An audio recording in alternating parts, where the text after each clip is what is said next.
రూపొందించడం, అది దీనికి సంబంధించి ఈ అమృతధార సంబంధించి ఒకసారి చెప్పుకున్నా మనం రిపీటెడ్గా ఉంటుందని, కానీ బట్ కనీసం ఒక్కరోజు 1 గంట నీళ్లు తాగకపోయినా, 1 పూట నీళ్లు తాగకపోయినా దాని కష్టం ఎంత ఉంటుందో మనందరికీ తెలిసిందే. ఏకాదశి వ్రతాలు కానీ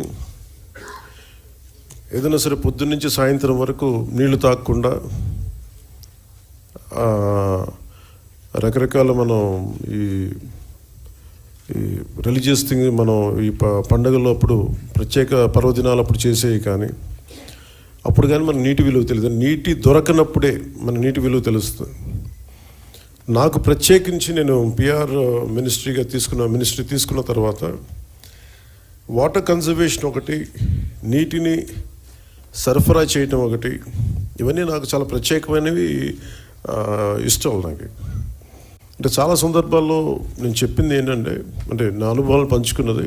ఒకసారి యూఎస్లో కూడా హార్వర్డ్ యూనివర్సిటీకి వెళ్ళినప్పుడు కూడా అక్కడ స్పీచ్ ఇస్తూ ఉంటే ఒక కీనోట్ అడ్రస్లో అక్కడ నేను చెప్పింది, ఒక ఆదిలాబాద్లో ఒక తాండాలో జరిగిన సంఘటన ఒకటి చెప్పాను.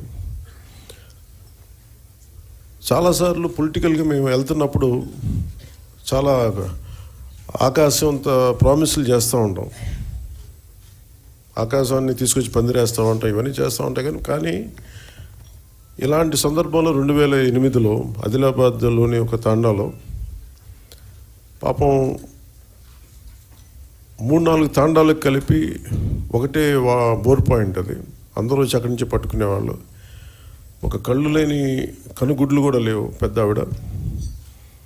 ఆవిడ వచ్చి అడిగింది నా దగ్గరికి వచ్చి, మరాఠీకి అంటే మరాఠీ యాక్సెంట్లో ఉన్న తెలుగులో ఆవిడ అడిగింది నన్ను నీళ్ళు ఇప్పించమని, ఇంకేం అడగల.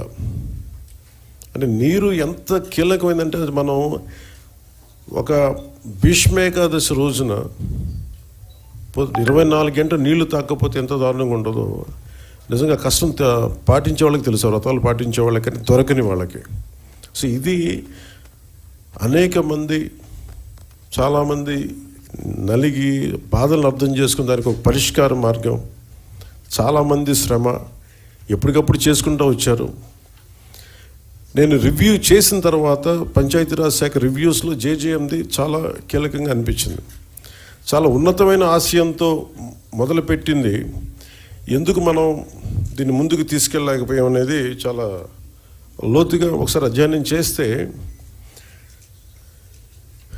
అసలు 2019లో కేరళ మన కేంద్ర ప్రభుత్వం దీనిని ప్రతి రాష్ట్రాలకి మీకు ఎంతెంత అవసరాలు ఉన్నాయని, మీ నీటి అవసరాలకి ఈ సగటు పర్ క్యాపిటల్ కన్జంప్షన్ ఎంత ఉంటుంది, దానికి ఎంత కావాలి మీకు డబ్బులను అడిగితే, ఉత్తరప్రదేశ్ 1.5 లక్షన్నర కోట్లు అడిగింది, మధ్యప్రదేశ్ 83,000 కోట్లు అడిగింది, గుజరాత్ 32,000 కోట్లు అడిగింది, కేరళ 45,000 కోట్లు అడిగింది.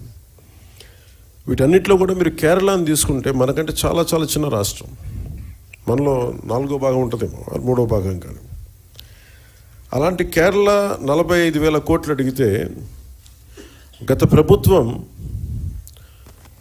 జల్ జీవన్ మిషన్కి వాళ్ళు అడిగింది 26,000 కోట్లు మాత్రం అడిగారు.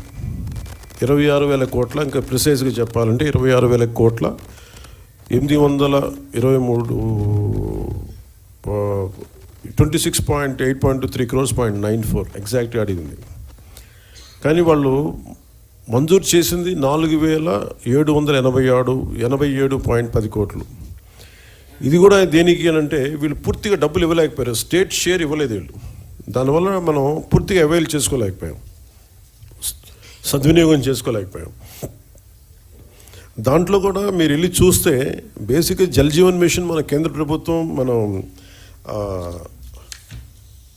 సిఆర్ పాటిల్ గారి దగ్గరికి వెళ్ళి నేను మాట్లాడితే వాళ్ళందరూ అడిగిందంటే, మీ గత ప్రభుత్వం మీరు చేసినవి అన్నీ చాలా అబ్సర్డ్గా ఉన్నాయి, మేము అడిగింది ఏంటంటే పర్మనెంట్, అంటే ఒక సస్టైనబుల్ వాటర్ సోర్స్ నుంచి రావాలి. అంటే బేసిక్గా వాళ్ళు అడుగుతుంది ఏంటంటే, మీకు రిజర్వాయర్ నుంచి నీళ్లు తీసుకుంటేనే ఇది ఇస్తుంది, మీరు పైప్ లైన్కి మేము ఇవ్వం, మీరు రిజర్వాయర్ నుంచి తీసుకొని మీరు అది ప్రజలకు ఇవ్వాలి, అంతేగాని గ్రౌండ్ వాటర్ నుంచి కాదు ఇదని చెప్తే. కానీ గత ప్రభుత్వం చేసిందంతా ఏంటంటే మన అడిగిన పర్పస్ ఏంటంటే కేంద్ర ప్రభుత్వం ప్రాజెక్ట్ ఇది రిజర్వాయర్ నుంచే తీసుకోమని చెప్పింది. కానీ గత ప్రభుత్వం ఈ 4,000 కోట్లకు కూడా, ఎందుకంటే మనం కొత్త ప్రభుత్వం వచ్చాక దాదాపు 700 కోట్లు మనం తీసుకున్నాం, మనం చేసిన మనం తీసుకున్నది.